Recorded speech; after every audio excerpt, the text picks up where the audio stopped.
سلامن تعنان نعخاتكم يخون كما يكنيهم زخبركم تخطاتلتنا نلومون كم وترو مس قداماي كينات عالم زلالي باسمرهم هاي لسادلو مدب إذن قريبنا لنا نسانا صلحو كلمي يقولني جانلنا حدش مس تخونو إن أغربوا مدبات مكتال سابسكرايب هاي ترسعو مدباتنا انتفتيخمو مس تفتوهم شير بمكبار عبالاتنا خونو سناي مكتال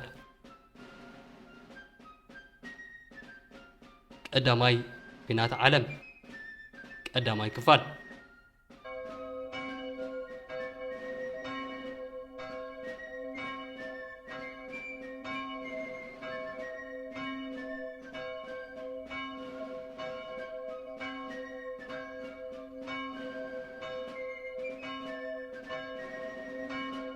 عسرت حد هدار شحن تشعة ميتن عسر شومنتن بتنو حدات كاب عنوتنا يتقينا استرفا عدلنياتا ساعتات أب جنبتات بتغرسال معربايان كوينن من ساعات عسرت حدا بدي قارت دولن أقل حقا إزي مفسمتا نايتعشنا دك سبا زقول حلو نملك عالم نازلوته مليونات زهلقة حريات أملاقنا بحالة منغستات زودقة قدام يكونات عالم كونه لكع ساعات عسرت حدا عسر شدشن عالم كابتنا 4 عامتات سمعته دمسو خينات كم تهندبتاو أماساسو بهندبت سزوله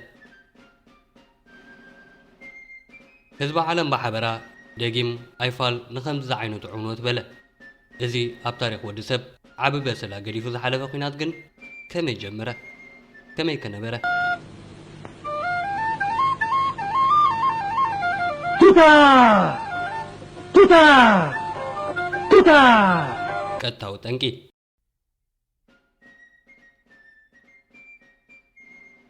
عثران شومنتن سنة شحنت شعاتي 214 أركودوك فرانس فرديناند وراس عرات نكسنة أستريا هنغاري ناب سارايفو رئيس ختمة بوزنيا مبصح يفصم نبره شدشة أبالات ملادا بوزنيا استباله ناي جوجلافيا منقساس أب غدنا تأكيبهم بروتهم حاتيقهم ممصا ناي تقداي غبروز دلي راسي يصبي نبرو علامهم نتراس بمقتال نتن أستريا هنغاري كاب أوتومان ترك منزع زغوبتتن جزاتا دو سلوفاكيا نصا نخوصا كسجددي كصبي وصنحو راس فرديناند بموتور سايكل تعجبو مصه كابرينوفيتش بومبا يدوروره انت هنا زورورا بومبا نتراس سحيت علبت ازي بزحات سلاموين سبات قداينو خونو تنق خونن كله بتوم كالوت حموشو بصوت كابرينوفيتش اغري اوصاني الى مهدمو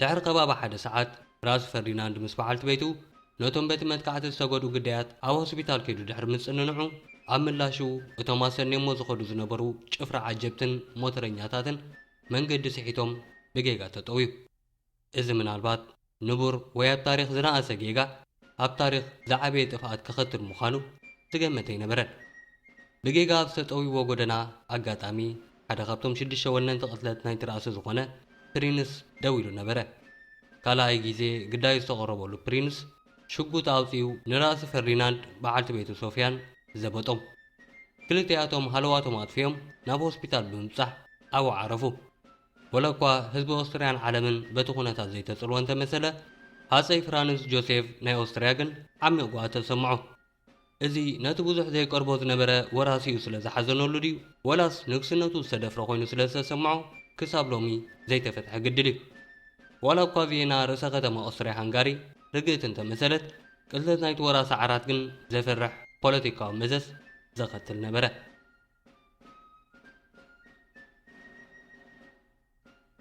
ድሕሪ ተቕትለት ሰዓበ እቲ ብወራሓት ጽላለ ወይ ማኑስ ኦፍ ማድነስ ወይ ጁላይ ክራይሲስ እናተባህለ ብዝተፈላለየ ኣስማት ዝፅዋዕ ዲፕሎማስያዊ ድንግርግር ዝተፈጥረሉ ቅንያት ነይሩ እዚ ንግስነታት ኦስትሪያ ሃንጋሪ ጀርመን ሩስያ ብሪጣንያን ሃገረ ፈረንሳን ዘሳተፈ ወጥሪ ኦስትሪያ ሃንጋሪ ብርግፀኝነት ቅትለት ናይቲ ራእሲ ብሰርባውያን ከም ዝተፈጸመን ብፍላይ ድማ ኢድናይ ኣባላት ምንቅስቓስ ብላክሃኒ ከም ዝነበሮም ብምኽሳስ ሰርቢያ ኣብ ቦዝንያ ተገብሮ ምትእታው ብቕፅበት ከተቋርፅ ፀውዐት። ኣብ 23 ሓምለ እታ ንምጅማር ኩናት ጠንቂ ዝደለይቲ ኦስትርያ ኮነ ኢላ ሰርቢያ ክትቅበሎ ኣይትኽእልን እያ ዝበለቶ ብጁላይ ultimatum ዝፍለጥ ጠለብ ኣቕረበት። ሰርቢያ ዋላ እኳ ንኹሉ ትውዕል እንተተቐበለቶ ነታ ወኪላት ኦስትርያ ኣብ ምፅራይ ናይቲ ቅትለት ንክሳተፉ ናብ ሰርቢያ ክለኣኹ ዝብል ትሕዝቶ ዝነበራ ዓንቀጽ 6 ግን ክትቅበል ኣይከኣለትን። በዚ ድማ ሰርቢያ ኣብ 25 ሓምለ ነቲ ዘይተርፍ ኩናት ክተት ኣወጀት። ሩስያ ብቕፅበት ንሰርቢያ ደጊፋ ከፊላዊ ናይ ክተት ኣዋጅ ኣወጀት። ነቲ ተኸቲላ ሩስያ ብቕፅበት ንሰርቢያ ደጊፋ ከፊላዊ ናይ ክተት ኣዋጅ ኣወጀት። ነቲ ተኸቲላ ኦስትርያ ምስ ሰርቢያ ዝነበራ ኩሎንትናዊ ዝምድና ብምድስካል ከፊላዊ ናይ ክተት ኣዋጅ ብምእዋጅ ድሕሪ ሓደ ወርሒ ቅትለት ናይቲ ራእሲ ኣብ 28 ሓምለ 1914 ኣብ ልዕሊ ሰርቢያ ኩናት ኣወጀት። መራሒ ጀርመን ቻንስለር ቤትማን ሆልዎክ ክሳብ 31 ጥሪ ጸብጻብ ናይቲ ኩናት ክቕበል ብዝብል ምስምስ እናዓጠጠየ ናብ ኣኩቦ ሃፀይ ሩስያ ጻር ኒኮላስ ካልኣይ ንውሳነ ኣዋጅ ክተት ሩስያ ዳግመ ግምት ትገብረሉ ምሕጽንቱ ኣቕረበ። ሕቶ ጀርመን ብሃፀይ ኒኮላስ ናይ ሩስያ ተነጽገ። ጀርመን ሕጂ እውን ናይ መወዳእታ ዝበለቶ ጠለብ ናብ ሩስያን ፈረንሳን ለኣኸት። ኣብቲ ንፈረንሳ ዝተላከ ደብዳቤ ንሰርቢያ ንምክልኻል ኣብ ዝግበር ኩናት ፈረንሳ ንሩስያ ሓጊዛ ከይትሳተፍ ዝምሕፀን ነበረ። ኣብ ነሓሰ 1 ሩስያ ነቲ ጠለብ ምስ ነፀገቶ ጀርመን ብወግዒ ኣንጻር ሩስያ ወጀት። ኦስትርያ ነቲ ብኸፊል ጌራቶ ዝነበረት ናይ ክተት ተፃውዒት ናብ ሙሉእ ብምሉእ ክባበለቶ።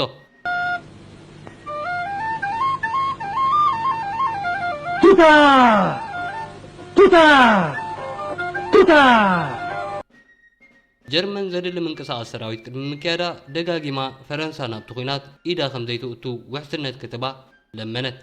ግብረ መልሲ ፈረንሳ ናብዚ ናብቲ ንሓር ሕዱስ ጻፋዕ ዘይርጉፅ ነበረ። እታ ምስ ኣየርላንዳውያን ዝነበረ ፈሕፈሐ ጸሚድዋ ዝነበረ ብሪጣንያ ንፈረንሳ ደጊፋ ናብቲ ኩናት ክትኣቱ ምዃና ርጉፅ እዩ ነይሩ። መራሒ ጀርመን ክውስን ተዋጢሩ ኣብ ዝነበረሉ ህሞት መልሲ ሕቶታቱ ካብ ኣኩኡ ንጉስ ጆርጅ ናይ ብሪጣንያ መጾ። እንተ ደኣ ንቤልጅየም ተንኪፍኩም ጉዳይና ኣይኮነን፣ እንተ ደኣ ፈረንሳ ተንኪፍኩም ወይ ንፈረንሳ ክትዋጋእኩም ደልያ ግን ወይልኹም ዝብል ነበረ። በዚ ድማ መራሒ ጀርመን ንጀነራላቱ ዝመስሎም ስጉምቲ ክወስዱ ፈቐደሎም። ኣብ ነሓሰ 2 ጀርመን ንላክሰምበርግ ተቆጻጸረት። ድሕሪ ሓደ መዓልቲ ኣብ ልዕሊ ፈረንሳ ኩናት ኣወጀት። ምዝኣ ተኣሳሲራ ጀርመን ናብ ንጉስ ቤልጅየም ንፈረንሳ ብሃገሩ ሰጊራ ከተጥቅዓ ፈቐደላ ሓተተት። ማእከላይ መርገፂ ሒዛ ዝነበረት ቤልጅየም ብመንገዲ ንጉስ ኣልበርት ተቃውሞ ኣስምዐት። ጀርመን ንቤልጅየም ወረረት። ቤልጅየም ዘለዋ ሓይሊ ኣኪባ ኣብ ምክልኻል ተጸምደት። ብሪጣንያ ጀርመን በቲ ዘይሻርነት ቤልጅየም ዘረጋግጽ ውዕል ሎንደን ክትቀየድ ሓተተት። ነገሩ ድሕሪ ማይ ናብ በዓቲ ምስ ኮነ ዓባይ ብሪጣንያ ዕለት 4 ነሓሰ 1914 ድሕሪ ሰዓት 11 ድሕሪ ቀትሪ ዝጅምር ኩናት ኣብ ልዕሊ ጀርመን ተወሰነ። ንድሕሪት ምልሲልና ዝነበሩ ደንበታትን ውዕላትን ምስ ንድህስስ ንዝበዝሕ ክፋል ናይ መበል 19 ክፍለ ዘመን ሓይልታት ኤውሮፓ ኣብ መንጎኦም ዘሎ ሚዛን ሓይሊ ንምምዕርራይ ገለገለ ፈተናታት የካይዱ ነይሮም። እዞም ፈተናታት እዚኣቶም ጠንቂ ናይቲ ዝተሓላለኸ ፖለቲካውን ወተሃደራውን ሽርክነታት ኮኑ። ገለ ካብቶም ነዞም ውዕላት ዘይውፅኢታውያን ዝገብርዎም ዝነበሩ ጠንቅታት ዓባይ ብሪጣንያ ዝተኸተለቶ ናብ ቀዋሚ ሽርክነት ከይተኣቱ ዝኽልክል ፖሊሲ ምንቁልቋል ንግስነት ቱርኪ ወይ ኦቶማን ኢምፓየር ድሕሪ 1966 ዓመተ ምህረት ዝተኸስተ ትንሳኤን ሕብረትን ፕሩስያ ወይ ጀርመን ኣብ ትሕቲ መሪሕነት ኦቶ ቮን ቢስማርክ ይጥቀሱ። ኣብ 1873 ነታ መተሃላለኽቱ ዝነበረትን ኩናት ትገጥሞ ዝነበረትን ፈረንሳ ንምንጻል መራሒ ጀርመን ቢስማርክ ሊግ ኦፍ ትሪ ኢምፐረርስ ወይ ሽርክነት 3 ሃፀያት ብዝብል ዝፍለጥ ውዕል ኣብ መንጎ ሃፀያት ጀርመን፣ ኦስትርያ ሃንጋርን ሩስያን ኣዳለወ። እዚ ውዕል ድሕሪ 4 ዓመታት ብሰንኪቲ ኣብ መንጎ ኦቶማን ቱርክን ሩስያን ዝነበረ ኩናት እኳ እንተፈረሰ ጀርመንን ኦስትርያን ንዑ ዝትክእ ብድዋል ኣልያንስ ወይ ሽርክነት 2 ዝፍለጥ ሓድሽ ውዕል ኣዳለዋ። እዚ ጸኒሑ ጣልያን ምስ ተሓወሰቶ ናብ ትሪፕል ኣልያንስ ወይ ሽርክነት 3 ተለወጠ። ዕላማ ናይዞም ውዕላት ንፈረንሳ ንምንጻልን ኣብ መንጎኦም ምትሕግጋዝ ንምፍጣርን ጥራይ ብምባሩ ትሕዝቶኦም ውሱን ነበረ። እዚ ውዕላት ኣብ 1887 ድሕሪ ምውቅዑ ኣብ መንጎ ጀርመንን ሩስያን ካልእ ብሪኢንሹራንስ ትሪቲ ዝፍለጥ ምስጢራዊ ውዕል ተተክአ። ሓድሽ ሃፀይ ናይ ጀርመን ቄሳር ዊልሃም ካልኣይ ንቢስማርክ ሰጊጉ ሓድሽ ቻንስለር ኣምፀ። ነቲ ምስ ሩስያ ዝገበርዎ ምስጢራዊ ውዕል ንኸይሕደስ ስለ ዝሰርሐ ድማ ፈረንሳ ነዚ ብኮ ተጠቂማ ኣብ 1894 ፍራንኮ ሩስያን ኮንቬንሽን ምስ ሩስያ ኣብ 1904 ድማ ኢንተንተ ኮርያለ ምስ ብሪጣንያ ተፈራረመት። እዞም ንፈረንሳ ኣብ መንጎ ገይሮም ዝተመስረቱ ሽርክነታት ብሪጣንያን ሩስያን ድሒሮም ትሪፕል ኢንተንተ ተባህሉ። ኣብ 1911 ፈረንሳን ጀርመንን ብሞሮኮ ክበኣሳን ከለዋ ብሪጣንያ ፀግዒ ፈረንሳ ብመሓዛ ኣብ መንጎ ጀርመንን ብሪጣንያን ቅርሕንቲ ተፈጢሩ ሕነ ንምፍዳይ ግዜ ምፅባይ ጥራይ ኮነ። ቅድድም ኣፅዋር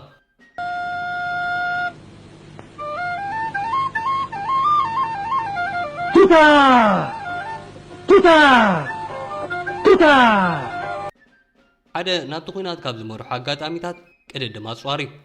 ድሕረቲ ኣብ 1871 ኩናት ኣንግሎ ፐርሽያን ንሰዓበ ምስራት ጀርመን ሪክ ዓብዪ ኢኮኖምያዊ ዝላ ጀርመንን ጥንካረን ዓቕምን ኣስዒቡ። ኣድሚራል ኣልፍሬድ ቮን ትሪፒትዝ ወይ ዊልያም ካልኣይ ኣብ 1890 ሃፀይ ድሕሪ ምዃኑ ንዓለማዊ ሞያዊ ግዝኣታት ንምዕብላል ምስቲ ኣብቲ ግዜቲ ዝሓየለ ሓይሊ ባሕሪ ናይ ዓለምና ዝነበረ ብሪቲሽ ሮያል ኔቪ ዝወዳደር ሓይሊ ባሕሪ ንምህናፅ ወጠነ። እዚ መፈለምታ ናይ ተስዒቡ ዘቐፀለ ውድድር ዕጥቂ ሓይሊ ባሕሪ ኣንግሎ ጀርመን ኮነ። ኣብ 1906 ሮያል ኔቪ ናይ ዓባይ ብሪጣንያ HMS ድራውናት ተባሃለት መርከብ ድሕሪ ምስራሓ ግን ቴክኖሎጂያዊ ዕብላለ ዓባይ ብሪጣንያ ኣብ ሰማያዊ ማያት ዓለምና ተረጋገፀ። ጀርመን ዝሃነፀቶ ግዙፍ ሓይሊ ባሕሪ ንሓይሊ ባሕሪ ብሪጣንያ ክቀናቐኖ እምበር ክበልፆ ብዘይምኽኣሉ ድማ ኣብ 1911 ጀርመን ስዕረታ ተኣሚና ኣተኩርኣ ካብ ሓይሊ ባሕሪ ኣልያ ኣብ ሓይሊ ምድሪ ዓብላሊት ንምዃን ግዙፍ ሓይሊ ምድሪ ናብ ምህናፅ ኣቕንዐት። በዚ ድማ ጀርመንን ኦስትሪያ ሃንጋርን ንዘለዎን ዋሕዲ ሰራዊት ንምሽፋን ኣብ ቁልጡፍ ምንቅስቓስ ሰራዊት ዝተመርኮሰ ታክቲክ ንኽጥቀማ ብዘለዎን ሓይሊ መስመራት ባቡርን ጽርግያታትን ኣብ ምህናፅ ተዋፈራ። ኣብ 1913 ጀርመን ብዝሒ ቀዋሚ ሰራዊት ናብ 170,000 ወታደራት ከተብሎ ምስ ወሰነት ፈረንሳ ከም ግብረ መልሲ ፃንሖት ግዜ ኣብ ሃገራዊ ኣገልግሎት ካብ 2 ናብ 3 ዓመት ክባበለቶ። ሓይልታት ባልካንን ኢጣልያን እውን ኣብ ግዜ ውራውራ ነብስኻ ይተዕብራ ብዛ ዓይነቱ ተመሳሳሊ ስጉምታት ወሰዳ። ዝደቀሰ ኣረጊት እናተባለ ዝፅዋዕ ዝነበረ ንግስናት ኦቶማን ቱርክ እውን ኣጋውሎ ዝኹነታት ተረዲኡ ወተሃደራዊ ወፃኢታቱ ብምዝያድ ክዳሎ ፈተነ። በዚ ድማ ካብ 1908 ክሳብ 1913 ኣብ ዝነበረ ዓመታት እተን ዓበይቲ ዝበሃላ 6 ሃገራት ኤውሮጳ ወተሃደራዊ ወፃኢታተን ብ50 ሚእታዊት ወሲኸን ሓንቲ ነታ ካልእ ከቋሙታን ክተሓላለዋን ጀምራ። ግጭት ኣብ ባልካን ካልእ ነቲ ኩናት መሪሖም ካብ ዝበሃሉ ፍጻመታት ኣብ ጥቅምቲ 1908 ጥጋበኛ ኦስትሪያ ሃንጋሪ ንግዛት ኦቶማን ዝነበራ ቦዝንያን ሆርዞጎቪናን ጎቢጣ ነቲ ድሒሩ ብቕልውላው ቦዝንያ ዝተፈልጠ ሽግር ፈጠረት። በዚ ስጉምቲ ኦርቶዶክሳዊት ቤተክርስትያን ሩስያ ንግስነት ሰርቢያን ንሓድነት ተዛረብቲ ቋንቋ ሰርቢያ ቆመ ዝብል ምትእኻብ ፓንሳልቪክን ብዙሕ ቁጥዕን ቂምታን ኣሕደሩ። ከባቢታት ባልካን መጻወቲ ዓበይቲ ሓይልታት ኤውሮጳ ኮነ። እዚ ከያክል ኣብ 1911-12 ውግእ ኣብ መንጎ ቱርክን ኢጣልያን ተወልዐ። እዚ ውግእ ካብቶም ቀጥታውያን ፀረግቲ መንገዲ ንቐዳማይ ኩናት ዓለም ተባሂሎም ዝፍለጡ ፍጻመታት ኮይኑ ህዝብታት ከባቢታት ባልካን ሓድሽን ሩሱንን ስምዒት ሃገራውነት ክፈጥሩ መርሐ። ኣይፀንሐን እቲ ብኩናት ባልካን ዝተፈልጠ ውግእ ኣሰዓበ። ዓመተ 1912-13 ኣብ ኩናት ባልካን ድሕሪ ምሕላፈን ውፅኢቱ ኩናት ትምምዕ ለንደን ኮነ። ትምምዕ ለንደን ንግዛት ናይትን ዓመታት ፈውሲ ብዘይብሉ ሕማም ተሳቒዩ ኣብ ኣፈፌት ዕርበት ዝነበረ ግዝኣት ኦቶማን ኢምፓየር መሊሱ ብምፅባብ ብዙሕ መሬት ካብ ኦቶማን ኢምፓየር መንዚዑ ናብ ቡልጋርያ፣ ሰርቢያ፣ ሞንቴኔግሮ፣ ግሪክን ክፅምብሮም ከሎ ኣብ ዝተረፈ ክፋል መሬት ድማ ነፃ ሃገር ኣልቤና ተመስረተት። እንተኾነ እዘን ሃገራት በዚ ጉንዖ ስለ ዘይተሰማምዓ ኣብ 16 ሓምለ 1913 ቡልጋርያ ንሰርቢያን ግሪክን ኣጥቂዓ ነቲ ን33 መዓልታት ዝተኻየደ ብኻልኣይ ኩናት ባልካን ዝፍለጥ ውግእ ወልዐት። ኣብዚ ኩናት ነቲ ዞባ ነዊሕ እዋን ዘሳቒ ዕቑር ዘይምርጋእ ክፍጠር እንከሎ ቡልጋርያ ዝሓሰበቶ ምስላት ኣብዩ ዝበዝሕ ክፋል መቄዶንያ ንግሪክን ሰርቢያን ደቡባዊ ደሩጃ ድማ ንሮማንያ ሕሊፋ ክትህብ ተገደደት። እተን ዓበይቲ ሓይልታት ናይ ዓለምና ዝበሃላ ኣብዚ ኩናት ብቐጥታ ካብ ምስታፍ ስለ ዝተረፋ ኩናት ባልካን ብውሕድ ክሳራ ተዛዚሙ እኳ እንተተባሃለ ንሱ ጠጅይዎ ዝሓለፈ በሰላታት ግን ድሒሩ ክትኮስ ክንድዮ ኢና። ጎነፅ ኣብ ቦዝንያን ሄርዘጎቪናን ሰበስልጣን ኦስትሪያ ሃንጋሪ ነታ ኣንጻር ተወላዶ ብሄረሰብ ኣብ ሰራየቮ ዝካየድ ዝነበረ ጎነፅ ኮነ ኢሎም ብውሽጢ ኣተባብዕዎ። እዚ ዕግርግር ቀስ ብቐስ ናብ ሃገራት ቦዝንያ ሄርዘጎቪና ክሮሽያ ዳሓመ። ሰበስልጣን ቦዝንያ ብተወሳኺ 5500 ፍሉጣት ሰርባውያን ክኣስሩ ከለዉ ካብዚኣቶም ካብ 700 ክሳብ 2200 ዝግመቱ ሰርባውያን ኣብ ቤት ማእሰርቲ ሓለቑ። ካልኦት ተወሰኽቲ 460 እስራት ድማ ንሞት ተፈርዱ። እምበኣር ከስ እዚ ኩሉ ድሕሪ ምድላው ምጅማር ናይቲ ዓበ ኩናት ቀዳማይ ኩናት ዓለም ኮነ። ጀርመን ንኦስትሪያ ሃንጋሪ ኣብ ልዕሊ ሰርቢያ ኩናት ምስ ትውልዕ ክትሕግዛ ምዃና ተማባፅዐት። እንተኾነ እዚ ሓገዝ እንታይ ዘጠቓልል እዩ? ብብዙሓት ወገናት ዝተፈላለዩ ትርጉማት ተዋህቦ። ሰበስልጣን ኦስትሪያ ሃንጋሪ ጀርመን ብሸነኽቲ ምስ ሩስያ ዘዳወብ ሰሜናዊ ከባቢታት ክትከላኸል ትፅቢት ገብሩ እንከለዉ ጀርመን ብወገና ንሳ ንፈረንሳ ስዩም ክሳብ ተብላ ኦስትሪያ ሃንጋሪ ዝበዝሕ ክፋል ሰራዊታ ኣንጻር ሩስያ ከተኸትል ተጸቤት።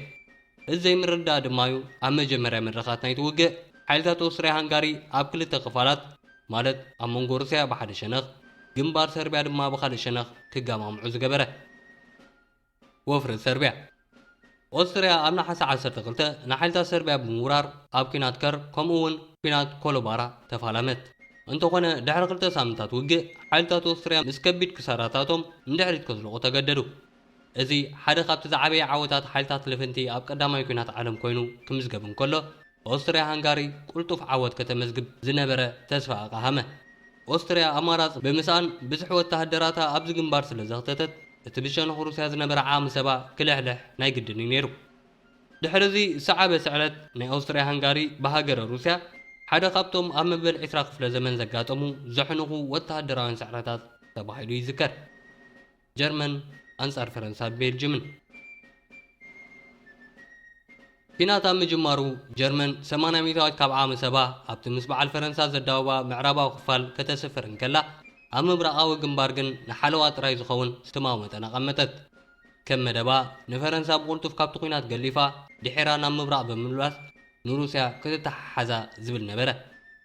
ወፍሪ ጀርመን ኣብ ምዕራባዊ ግንባር ኣብ ፍርማሽ ወይ ብቕፅል ስቺልፈን ፕላን ተባሂሉ ብስም ሃንዳሲ ይፅዋዕ።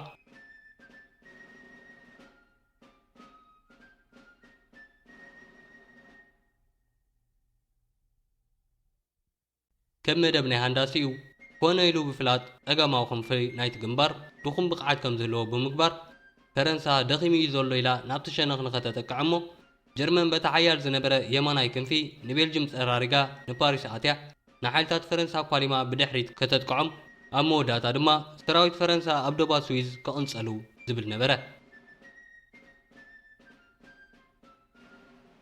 እዚ ናይ ጀርመን መደብ ኣዝዩ ዕውት ካብ ምንባሩ ዝተለዓለ ኣብ ውሕዳት ኣዋርሕ ኣብ ከባቢ ነሓሰ ሓይልታት ምሕራብ ወላ እውን እቲ ክሳብ ኢትዮጵያ መፂኡ ንሃፀይ ቴዎድሮስ ዝቐተለ ውሩይ ዝነበረ ብሪቲሽ ኤክስፓዲሽን ፎርስ ከይተረፈ ካብ ዓውደ ውግእ ኣዝለቑ። ኣብተን መጀመርያ ኣዋርሕ ጥራይ 260,000 ፈረንሳውያን ሃለቑ። ካብዚ እቶም 27,000 ኣብ ሓንቲ መዓልቲ ኣብ ነሓሰ 22 ኣብ ዝተኻየደ ባትል ኦፍ ፍሮንቲየርስ ህይወቶም ዝኸፈሉ ነበሩ። ሓደ ካብቲ ምስጢር ዓወት ጀርመናውያን ዝነበረ ጀርመናውያን መራሕቲ ኩናት ኣብ እዋን ውግእ ዘይተኣደነ ናጽነት ስለ ዝነበሮም እዩ። እንተኾነ እዚ ናጽነት ናብ ፓሪስ እናተቃረቡ ኣብ ዝኸደሉ ግዜ ናብ ዘይምምእዛዝን ብደስ ዝበለካ ምኻድን እናተቐየረ ኸደ። ሓይልታት ኪዳን ኣይዘንግዑን። ነዚ ጉለ ዝመዝሚዞም ኣብ ቀዳማይ ኩናት ማሪን ብምጥቃም ጀርመናውያን ካብ ፓሪስ ንሸነኽ ምብራቕ ፍልከት ከም ዘይብሉ ገይሮም ለከትዎም። ኣብ 1911 ስታቫክ ናይ ሩስያ ንጀርመን ኣብ ውሽጢ 15 መዓልቲ ከተጥቃዕ ተሰማምዐት። እዚ ግን ኣብ ባይታ ዝነበሩ ሓቅታት ብግቡእ ዘየገናዘበ ዘይኩንነታዊ ነይሩ። በዚ ድማ እቶም ክልተ ሓይልታት ሩስያ ኣብ 17 ሓምለ ናብ ምብራቕ ጀርመን ክኣትዉ እንከለዉ ነገሩ ድሕሪ ማይ ናብ በዓቲ ኮይኑ ነበረ። ከም ውፅኢቱ ድማ ካልኣይ ክንፊ ናይ ሰራዊት ሩስያ ኣብ ውግእ ታነንበርግ ሙሉእ ብምሉእ ተደምሰሰ። እንተኾነ ዓወት ጀርመን ብቐሊል ዋጋ ይተረኽበን። ወተሃደራት ሩስያውን ንኾንተ ይዓነውን ጀርመን ወተሃደራት ሩስያ ከተዕኑ ተወሳኺ ወተሃደራት የድልያ ነበረ በዚ ድማ ካብ ፈረንሳ ዝርከቡ ገለ ወተሃደራት ኣስሒባ ንሩስያ ደምሰሰት ሰራዊታ ካብ ፈረንሳ ብኸፊል ብምስሓባ ንዝተፈጥረ ሃጓፍ መዝሚዘን ድማ ሓይልታት ኪዳን ኣብ ኩናት ማሪን ጉድ ገበረኣ ኣብ ምዝዛብ ናይ ዓመተ 1914 ጀርመን ኣገዳሲ ዝበሃሉን ምክልኻል ሙቻኣትን ዝኾኑ ግንባራት ኣብ ፈረንሳ ተቆጻጸረት መዕደኒታት ከሰል ፈረንሳ ኣብ ቁጽራ የእትያ ድማ ህይወት 230,000 ፈረንሳውያን ኣህለቐት ነዚ ናይ መራኸቢታት ሽግርን ወሳኒ ስሕተት መሪሕነታን ግን ንጀርመን ብቕድሚያን ብድሕሪያን ብኹናት ተኸቢባ ኣብ ክልተ ሓዊ ክትጥበስ ገደዳ ጀርመን ኩናት ከምቲ ዝሓሰበቶ ቀሊልና ሓፂርን ከም ዘይኮን ተገንዘበት ወራስ ዓራት ንግስነ ጀርመን ነበር ልኡል ዊልያምስ ምስ ኣሜሪካዊ ጋዜጠኛ ኣብ ዝገበሮ ቃለ መሕትት ድማ ከምዚ ብምባል እቲ ኩናት ከይተጀመረ ከም ዝተዛዘመ ተኣመነ እዚ ኩናት ከሲርናዮ ኢና ንነዊሕ ግዜ ክቕፅል ይኽእል ይኸውን ግን ድሮ ከሲርናዮ ኢና